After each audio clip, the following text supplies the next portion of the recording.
Niyata sa buhatan ni Konsyal Cecilco, kabahin ni siya sa gipahigayon nga interview ngadto sa mga negosyante nga bag-ong nag-apply diha sa ato ang public mall o ingon man sa IBGT. So aniya si Konsyal Cecilco sa iyang pamayag. Okay mga kaigalan, atong may nabi si Councilor Cecilco kabahin sa gipahigayon nga pag-interview sa mga applicants nato gikan sa kaning merkado publiko ug sa Agora. Una, atong kuan sa iyang pagpanimbaya si Councilor Cecilco. Cons, mayong hapon. Mayong hapon sa tanan, mayong hapon sa nagtan-aw ug sa naminaw kanato. Cons, mayong hapon, pila po ng mga aplikante ganina nga atong na-interview? Yes. Kaganina lang no, this is again our first batch of interview this year, for this year. Ang ato ang mga aplikante nga gusto mag-abre, gusto magnegosyo sa ato ang public mall ug sa IBJT. So ganinang buntag ato ni silang gipang interview, ato silang gi personal nga ila-ila kung unsa ilang mga business nga ilang i-open dito sa atong public mall. So far sa atong public mall do not tay 29 ka new applicants, no? And then sa IBJT na atay total of 33 ka applicants, 29 of them renewal and 4 are new applicants. Renewal because the last time nag-operate sila dito, wala na-expire na ang contract. Ang uban wala pud naka-enter into a formal contract. So karon atong i-formalize ang tanan-tanan. So do not tay 29 ka renewals and then 4 ka bag-o sa IBJT. Atong nakita dira sa IBJT Cons nga di by section pero na-karinderiya dira nga namaligya po groceries. Yes, muna na atong gihusay kaganina no nga ato yung giklaro kung unsa gyud ang ilahang nature of business or type of business nga ilahang i-open dito sa IBJT or i-continue nila og operate sa IBJT. So daghan ang karinderya, mas daghan ang sari-sari store kaysa karinderya.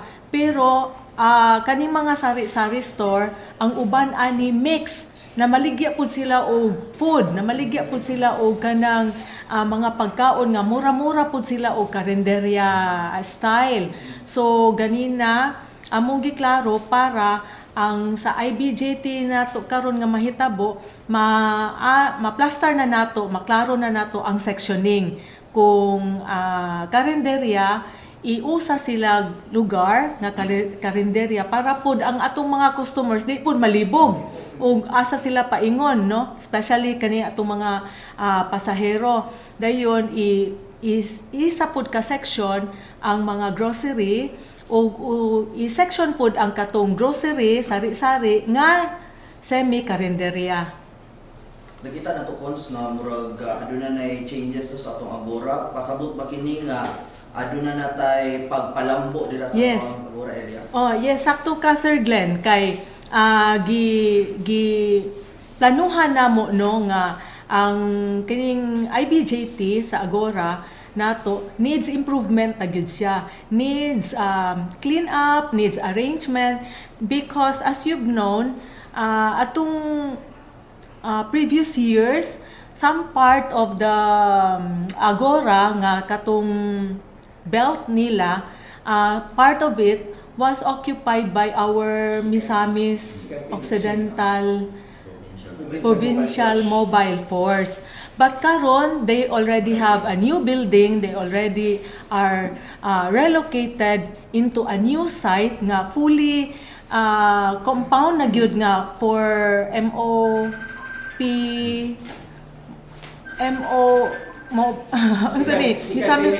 second PMFC no. So na gyud sila ilang own compound. So karon ang katong space nahimo nang vacant sa ato ang IBJT, magamit nato purely for kaning mga magnegosyo or mga vendors na nato. So kato siya part to siya nga atong i-renovate, i-rearrange, i-repair pod ang some parts of the building. Karon bang tuiga po masuda na ang pag-repair niya? Yes, yes. Karon madungan-dungan na siya no nga nag-welcome ta sa renewal and new applicants. Then mag-award na pud ta later on surely for this month. And then repairs will push through na dayon by phase siya kung asa dapit ang most needed nga i-repair immediately. Dunay mga Sige. Dunay mga qualification sa mo apply o bag-o para sa mga negosyante. Yes, natay basic lang man requirements nga we give priorities to, of course, sa misnons nga local resident diri, and then of course your capitalization. Syempre mo matter sad na siya kay dili man basta-basta sad nga mag-abrir ta og tindahan, then after a while, after 1 week ato na pong siradan. So we want to make sure nga natay experience ngunang naay interview para mahibaw-an nato nga ready ba ni siya mag-operate og business sa ato ang economic enterprise.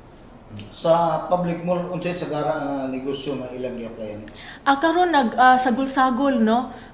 Sa public mall we have 29 new applicants.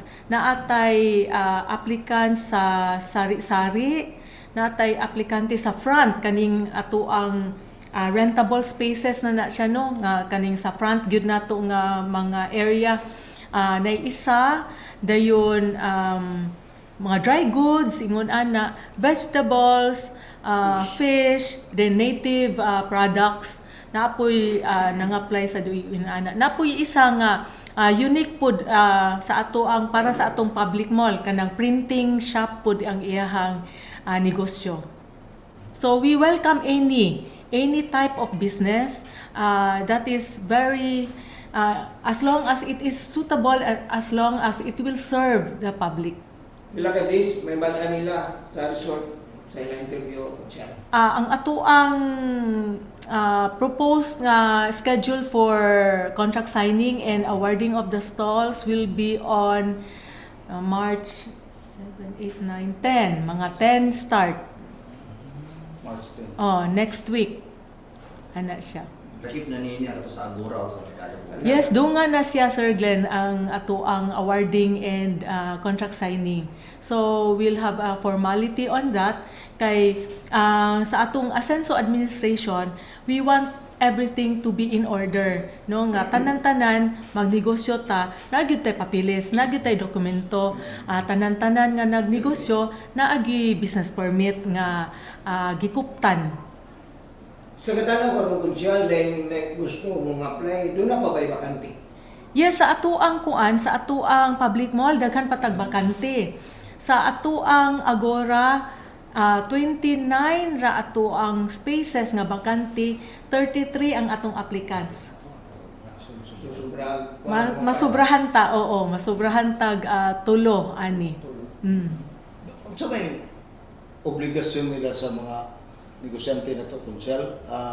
Unsa ba sa space sa stall ba doon na sila Lain-lain ilang rental rates no na ay dinhi sa ato ang public mall na atay from 100 na aputay 150 na apoy 200 a day. Then aside from that, naa sila occupancy fee nga bayro nun, that is one time payment lang as long as naa ka dinha nagnegosyo kas ara ka mo bayad og occupancy fee. Payable within 1 year. So naatay 30,000, naay 40,000, depende na pud siya sa size of the stall and nature of business. Like for example, dito ka sa fish or vegetable nga space, kuha na siya 100 a day, and then 30,000 ang occupancy fee for 1 year. So among gi-estimate ganina, in a day, apil ang rental ug ang occupancy, they need to prepare or they need to set aside around 190 pesos para ma-cover na nila ang ilahang rent and occupancy fee Kung charges. sa may tabo ang occupancy ako na mabayaran din nila ko ganahan unsa may tabo na may panan ba ko? Yes, kung kuan ka, kung ni-decide ka nga ni muundang na ka og business, no? Dili na ka magnegosyo, imo nang sirad-an imuhang tindahan, dili na nimo siya mabaligya or dili pud nimo siya ma-transfer to a new owner. It's up to the economic enterprise nga mo i-publish na pud niya ang opening na pod, ang availability of the space, and welcome new business prospects na sad. So ikaw ang old tenant lugar, kung mo decide ka nga muundang, dili na pud ka balik og negosyo without paying another occupancy fee. So muna ato ang gi-orient sa ato ang mga occupants, especially kaning mga new vendors nga sabton og maayo ang occupancy fee. Nga dili na siya ma-refund. Ay moingon ka nga wa pa may 1 year ning bayad naman ko. Na-impas ko naman ang occupancy fee. Pwede na nako i-refund ang 3 ka bulan, kay 7 raman ko ka bulan taman, dili siya pwede. As is gyud na siya. Mao gyud na imong gibayran, kung muundang ka, muundang pod ang imuhang privilege of that occupancy fee. So if you wanna open again, mobalik ka, you have to apply as a new applicant na sad. So pag human pirma sa kontrata, anytime pwede na sila magsugod. Yes, tagaan na sila og stall, awardan na sila og stall, and anytime magsugod na din sila, and they can start processing their business permit also. Kinsa ang mga kuan nato nakip sa board na ning screening sa ato. Yes, sa ato ang City Economic Enterprise Board, we also created a special executive committee to handle kaning mga ingon ani interviews, to review applicants, to conduct special meetings and address mga special cases. Mga kinsa. Ang chairman of the executive committee is the chairman of the Committee on Economic Enterprise, that is yours truly. Dayon ang vice chair is the City Economic Enterprise Manager in the person of Sir Jaime Tumada. And then the members, we have 4. The city administrator, the city engineer and chairman on the Committee of Ways and Means in the person of Attorney Daniel Lau, and then the chairman on the Committee on Rules, Laws and Style in the person of Attorney Mars Tapayan.